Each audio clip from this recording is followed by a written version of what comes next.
तो आइए जानते हैं उच्च और निम्न मंगल दोष क्या होता है। यानी दो प्रकार के मंगल दोष होते हैं, एक तो उच्च रहता है और एक निम्न रहता है।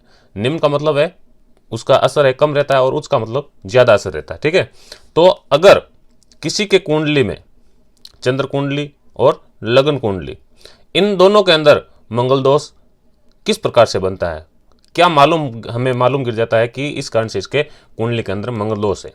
ठीक है ना, तो यहां मंगल दोष है मंगल के कारण होता है। ठीक है ना, क्योंकि मंगल स्वयं अग्नि तत्व माना जाता है। ठीक है, तो वो अपने आप में खुद आधिपत्य बनना चाहता है। वो अपना काम या कौन सा भी काम है किसी दूसरे के भरोसे न छोड़ करके वो स्वयं करने वाला होता है। ठीक है, तो अगर कुंडली के अंदर मंगल दोष है या नहीं है तो कैसे पता करेंगे, तो उसके बारे में हम देखते हैं। अगर मंगल जो ग्रह है, ये जो दो कुंडलियां मैंने ले ली, कौन कौन सी, एक तो चंद्र राशि के हिसाब से और एक लगन की, एक है लगन चक्र और एक है चंद्र चक्र, यानी चंद्र राशि और लगन राशि। तो इनके अनुसार हम देखेंगे अगर मंगल है, एक नंबर जो भाव रहता है ये वाला, ठीक है ना, यहां पर अगर मंगल है किसी के कुंडली में, आप देख लेना किसी के कुंडली के अंदर अगर यहां पर मंगल है एक नंबर में, ठीक है, तो उसको मंगल दोष है। ठीक है, और अगर ये चौथा भाव, एक के बाद में 2 3 4 चौथे भाव के अंदर यहां पर भी अगर मंगल है, ठीक है, मंगल ग्रह विराजमान है, यहां पर अंक कौन से भी लिखे हो सकते हैं, परंतु भाव यही है, पहला घर और चौथा घर, इसके अंदर यहां पर मंगल है तो आपके कुंडली के अंदर मंगल दोष है। अगर यहां पर सातवें घर के अंदर अगर मंगल है, ठीक है ना, तो भी मंगल दोष माना जाएगा। ठीक है, अब देखो मंगल अगर यहां हुआ तो मंगल की सातवीं दृष्टि है उसके जीवन साथी के भाव में गिर रही है। ठीक है ना, यानी अगर विवाह के अंदर अड़चने आएंगी, विवाह है देरी से होने की संभावना यहां पर बन जाती है। अगर मंगल यहां एक नंबर में हाथ हो, यहां से 1 2 3 4 5 6 और 7वें नाम, ठीक है ना, तो सातवीं दृष्टि यहां मंगल की यहां पर गिर जाती है।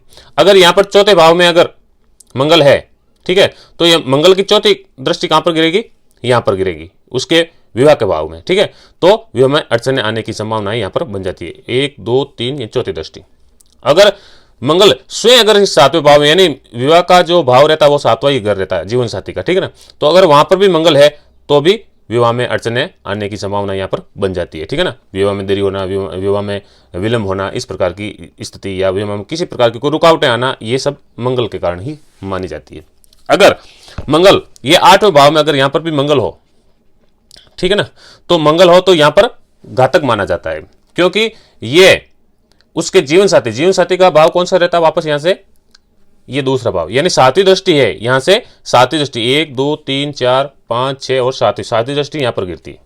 ठीक है ना, तो यहां पर तो आयु यहां पर जीवन साथी के आयु पर निर्भर कराएगा, यानी अगर यहां पर किसी के जातक है या जातिका है, लड़की के अगर यहां पर 8वें भाव में अगर मंगल बैठा है तो उनका होने वाला जो पति है उसके उम्र में कमी करने वाला होता है।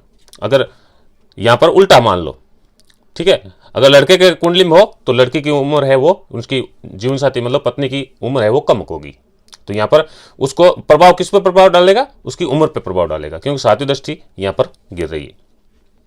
और लास्ट में मान लो यहां पर मंगल है, 12वें भाव में अगर मंगल है, ठीक है, तो भी मांगलिक दोष माना जाएगा। तो यहां पर पहला चौथा 7वां 8वां और 12वां भाव, इसमें अगर कौन से भी एक ये कॉलम है भाव है, उसमें अगर राशि कौन सी भी हो और यहां पर अगर मंगल है तो उसको मांगलिक दोष माना जाएगा। ठीक है, और उसके बाद में देखेंगे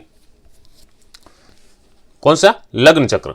अगर लग्न चक्र के भी अगर पहले भाव में यहां पर अगर मंगल है, ठीक है, तो मांगलिक दोष है, और अगर चौथे भाव में अगर मंगल है तो भी मांगलिक दोष है, और अगर सातवें घर में मंगल है तो भी मांगलिक दोष माना जाएगा, और 8वें भाव में अगर मंगल है तो भी मांगलिक दोष से ग्रसित रहेगी ये कुंडली, और 12वें भाव में अगर मंगल है तो भी मांगलिक ही माना जाएगा।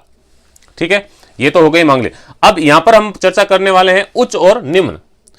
जो उच्च मंगल दोष कब बनता है और निम्न मंगल दोष कब बनता है, ठीक है ना, तो अगर चंद्र और लगन ये दोनों राशियां, अगर चंद्र राशि के अंदर अगर मंगल है और लगन के अंदर नहीं है तो वो कौन सा होगा, निम्न होगा। कौन सा होगा, निम्न मंगल दोष। मंगल दोष, ठीक है। निम्न मंगल दोष कब बनता है? या तो चंद्र में हो, राशि में हो, या फिर लगन में हो। इन दोनों जो कुंडलियां हैं, इन दोनों में से अगर एक में मंगल है तो निम्न मंगल दोष माना जाएगा, ठीक है। अगर चंद्र जो चक्कर रहता है उसमें भी है और लगन, दोनों में अगर मंगल है, मान लो इसके 12 भाव में है, इसके कौन सा भी भाव, मान लो पहले भाव, ये पकड़ लो, चौथे में कोई भी हो, इन दोनों में अगर मंगल होगा तो वो होगा जाएगा उच्च मंगल दोष। मंगल दोष।